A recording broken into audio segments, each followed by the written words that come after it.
Hello दोस्तों, स्वागत है आपका ऑनलाइन PYQ के यूट्यूब चैनल में।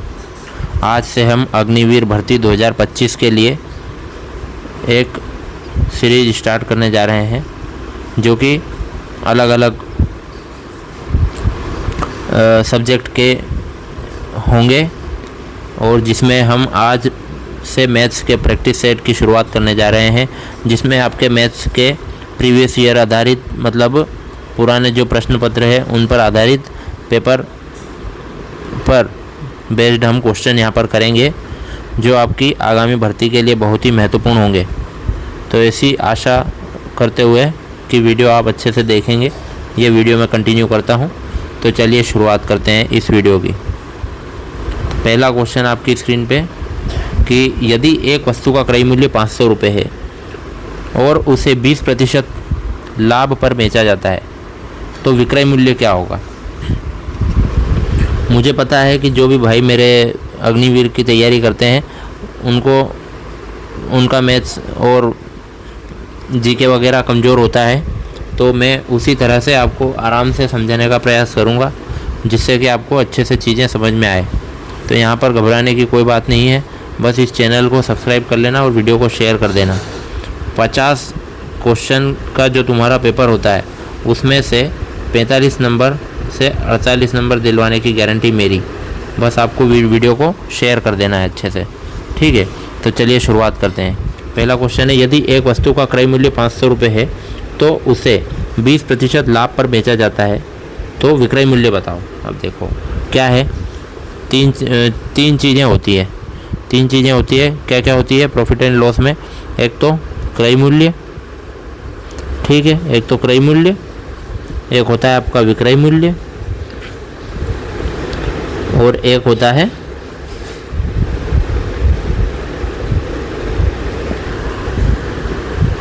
आपका अंकित मूल्य, ठीक है। ये तीन चीज़ें होती है। पहले तो आपको ये शब्दावली ध्यान होनी चाहिए कि अगर कोई चीज़ें अगर बोल रहा है तो वो क्या कहना चाहता है। अब यहाँ पर कह रहा है कि क्रय मूल्य मतलब CP 500 रुपये है, ठीक है। तो एक चीज़ और बता देता हूँ कि CP जब भी, मतलब क्रय मूल्य हम जब भी मानेंगे तो हम अपने क्रय मूल्य को 100 रुपये मानते हैं, ठीक है।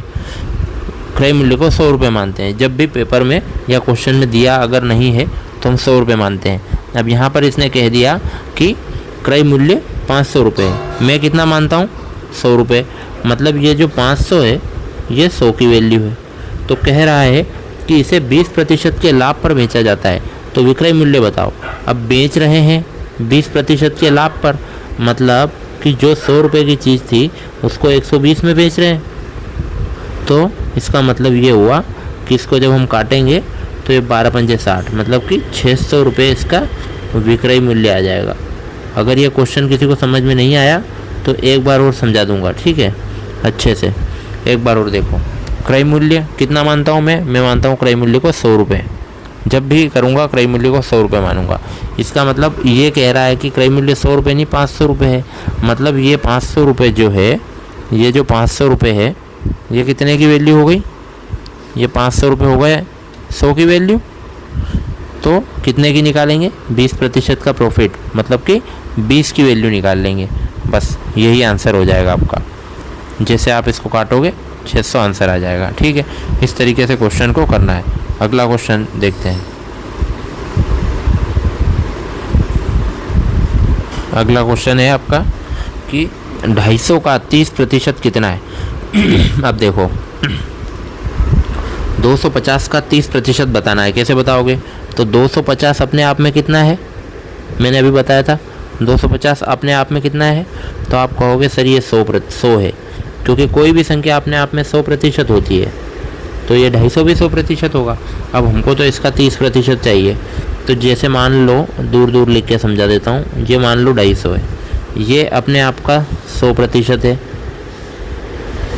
अगर इसमें से ये पीछे का एक अंक हटा दूँ तो ये कितना है, तो आप कहोगे सर ये 10% है। अब ये कैसे है, तो ये ऐसे है कि अगर कोई संख्या अपने आप का 100% है और अगर हम जब भी उसमें से पीछे का एक अंक हटा देते हैं तो वो अपने आप का 10% हो जाता है। ठीक है। अब जब ये 25 आ गया 10%, तो 25 में मैं 3 का इंटू कर दूंगा। जैसे इस 10 में 3 का इंटू कर दूंगा तो 30% हो जाएगा। ऐसे ही इस 25 में 3 का इंटू कर दूंगा तो 30% हो जाएगा, 75। ये हो गया आपका आंसर, ये आ गया आपका आंसर 75। इस तरीके से क्वेश्चन आपको करने हैं बड़ी ही आसानी से। अगला क्वेश्चन देखते हैं। अगला क्वेश्चन क्या कहता है आपका,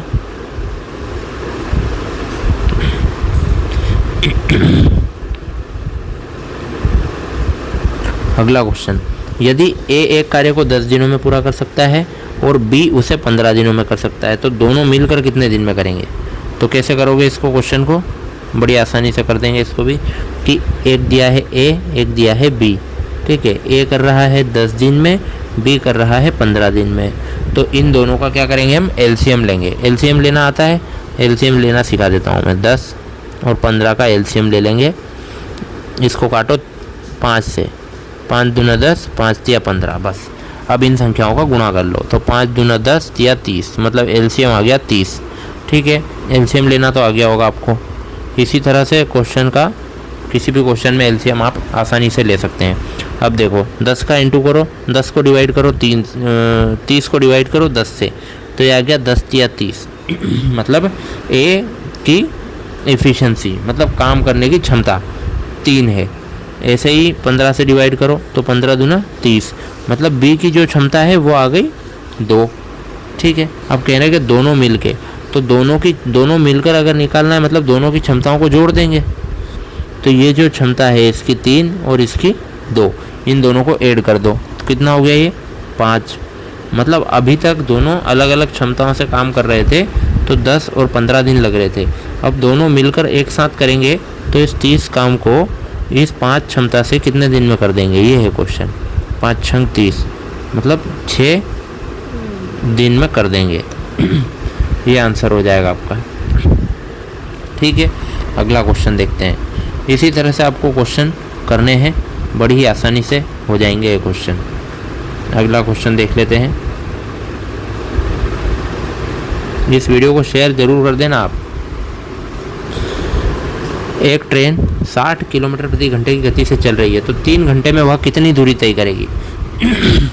अगर मैं आपको मोटरसाइकिल दे दूं और कह दूं भाई 80 की स्पीड से चला, और कोई दूरी है मान लो 240 किलोमीटर, तो कितनी देर में पहुंच जाओगे?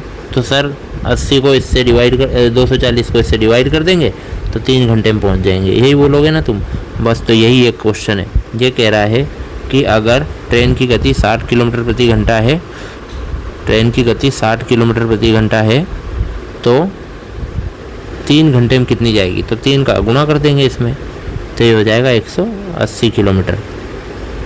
ये हो जाएगा इस क्वेश्चन का आंसर। बढ़िया है, आसानी से हमने ये क्वेश्चन कर दिया। अगला क्वेश्चन हम देखेंगे, क्वेश्चन नंबर 5। क्वेश्चन नंबर 5 हमारा है कि एक कक्षा में कितने छात्र हैं? 40 छात्र हैं। यदि 60% लड़के हैं तो लड़कियों की संख्या बताओ।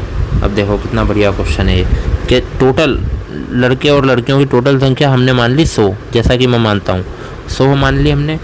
यदि लड़के 60% है, तो अब देखो एक तरफ हो गए इसमें से ही, ये हो गए एक तरफ बॉयज़ और एक तरफ हो गई गर्ल्स, ठीक है। अब बॉयज़ कितने हैं? मतलब लड़के 60% है, तो ये हो गए लड़के 60%। अब लड़कियों की संख्या, तो भाई 60 ये हो गए, तो 100 में से 60 गए, तो ये कितने बच जाएंगे? 40% बच जाएंगे, मतलब लड़कियां 40% है, ठीक है। तो लड़कियों की संख्या हमें बतानी है। अब कह रहा है कि कक्षा में 40 छात्र हैं, मतलब टोटल 40 है, मतलब ये जो 100 की वैल्यू है ये 40 है, तो हमें लड़कियों की संख्या, मतलब हमें 40% निकालना है। तो कैसे करेंगे? ये जो 40 है ये 100 की वैल्यू है, ठीक है। तो हम किसकी निकाल लेंगे? हम निकाल लेंगे 40 की, ठीक है। काट दो इसको, इस 0 से ये 0, इस 0 से ये 0, 4 चौक 16, मतलब इसका आंसर आ जाएगा 16 लड़कियां हो जाएगी आंसर हमारा, ठीक है। ये आ गया आंसर आपका 16 लड़कियां। इस तरह से क्वेश्चन हम हमें करने चाहिए बड़ी आसानी से। ठीक है, अगला क्वेश्चन देखते हैं। अगला क्वेश्चन है कि 10,000 पर 2 वर्षों में साधारण ब्याज 5% की दर से ज्ञात करो। तो कैसे करोगे? तो इसका फॉर्मूला है मूलधन गुणा दर गुणा समय बटे 100, यह फार्मूला है डायरेक्ट इसका। ठीक है, तो ये रख देंगे हम फार्मूला। मूलधन है 10,000, दर है 5% और 2 हो गया टाइम, और ये हो जाएगा नीचे 100। बस काट दो इसको, ये 2 जीरो से ये 2 जीरो गई। 100 इंटू 5 करोगे तो 500, और 500 में 2 का गुणा करोगे तो 1000। तो ये आ जाएगा 1000 आपका क्वेश्चन का आंसर। ठीक है, ये हो गया 1000 आंसर। अगला क्वेश्चन देख लेते हैं।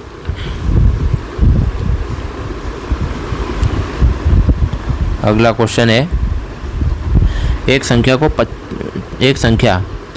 400 को 25% कम करने पर क्या होगा? तो भाई कोई भी संख्या को ऐसे समझो कि अगर 100 को 25% कम कर दूं तो क्या होगा? तो सर 75 बचेगा।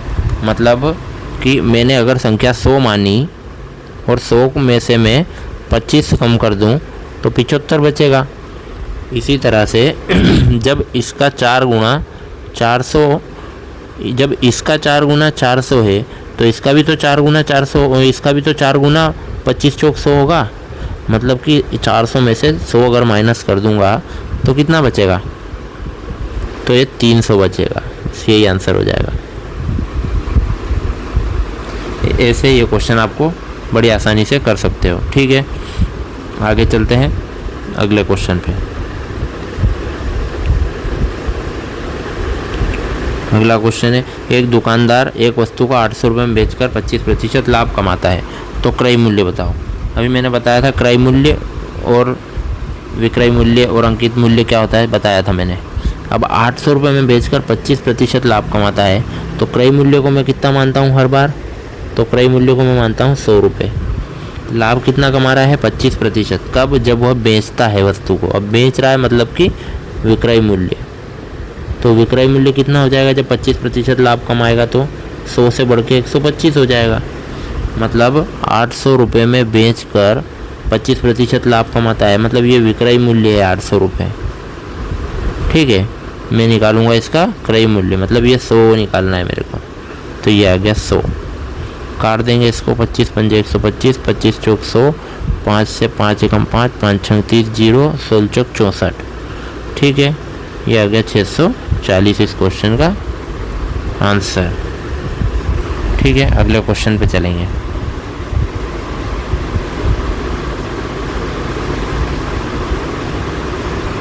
अगला क्वेश्चन है, ये यहाँ से ऑप्शन स्टार्ट हो गए। ठीक है, ये ऑप्शन है,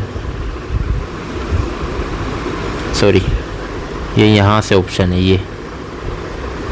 ये ऑप्शन है। कुछ गड़बड़ इसने कर दी है। हाँ सही है, नहीं एक ए बी सी और डी है। हाँ ठीक है, ये थोड़ी गड़बड़ कर दी थी। तो ये यहाँ से आ गए ऑप्शन। ठीक है, ये यहाँ ऑप्शन है और ये इसका उत्तर दे रखा है। तो कह रहा है कि औसत मान ज्ञात करो। अब औसत हम कैसे ज्ञात करते हैं? तो सभी संख्याओं को जोड़कर उसमें जितनी संख्याएं उससे भाग दे देते हैं। तो यहाँ पर 1 2 3 4 5, तो नीचे लिखा 5 और संख्याओं को जोड़ेंगे तो 30 और 30 60 और 40 100 और 50 150। बस तो ये 150 ऊपर 5 दिया 15, मतलब 30 इसका आंसर हो जाएगा। ठीक है, अगला क्वेश्चन।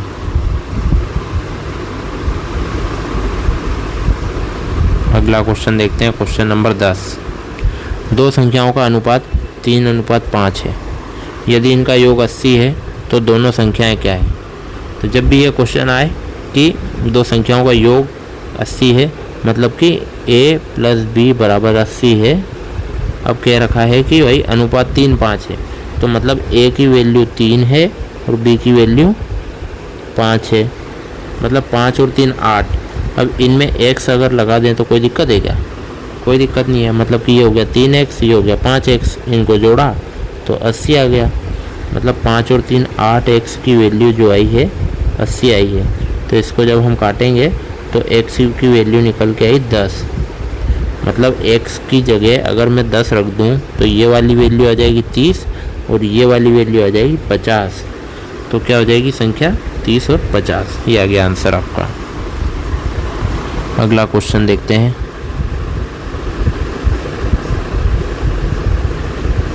आयत की लंबाई 12 सेंटीमीटर और चौड़ाई 8 सेंटीमीटर है, तो परिमाप बताओ। अब देखो, जब भी आयत से क्वेश्चन आए आपको तो एक तो हो जाएगा इसका क्षेत्रफल, ठीक है, एक हो जाएगा परिमाप, और अगर बहुत ज़्यादा ही कठिन पूछेगा तो पूछ लेगा चारों दीवारों का क्षेत्रफल।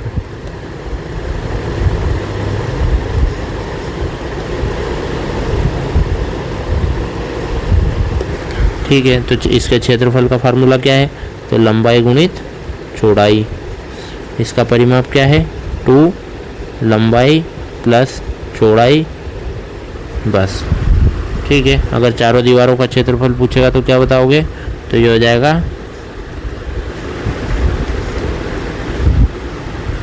2 लंबाई प्लस चौड़ाई गुणा h।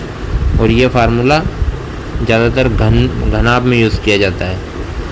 ठीक है, तो आपको बस ये 2 फार्मूले याद रखने हैं जो ऊपर मैंने बताए हैं, इन्हीं से आपका क्वेश्चन आएगा। ठीक है, इस तरीके से ये क्वेश्चन अब हम कर देंगे। कौन सा फार्मूला लगेगा? तो ये फार्मूला लगेगा इसमें परिमाप वाला। ठीक है, तो परिमाप वाला फार्मूला हम यहाँ पे लगा देते हैं, ये हमारा क्वेश्चन हो जाएगा। पर परिमाप का फार्मूला क्या था? तो ये था हमारा 2 लंबाई प्लस चौड़ाई।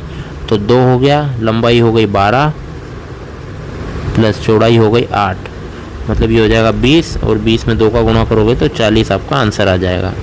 ठीक है, अगला क्वेश्चन देखते हैं। अगला क्वेश्चन है, यदि एक वस्तु को 450 में बेचने पर 10% की हानि होती है तो उसका क्रय मूल्य बताओ।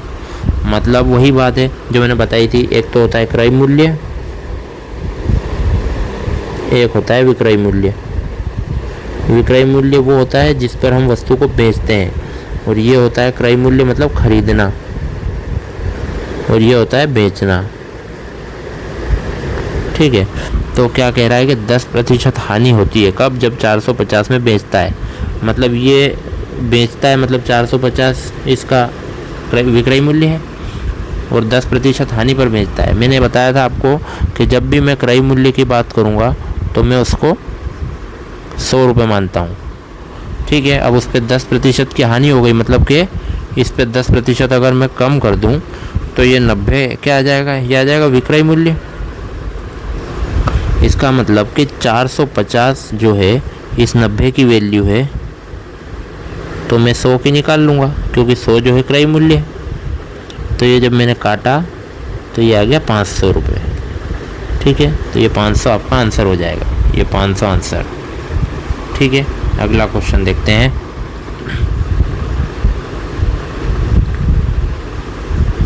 अगला क्वेश्चन है आपका कि 120 किलोमीटर की दूरी 4 घंटे में तय करने के लिए औसत गति क्या होनी चाहिए?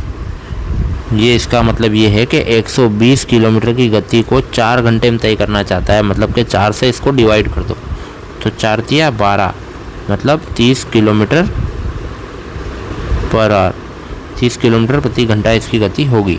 बहुत ही आसान सवाल, और आपके पेपर में ऐसे ही आसान सवाल आते हैं, तो आप बस ये वीडियो देख लेना। कम से कम 100 वीडियो डाल दूंगा तुम्हारी परीक्षा तक।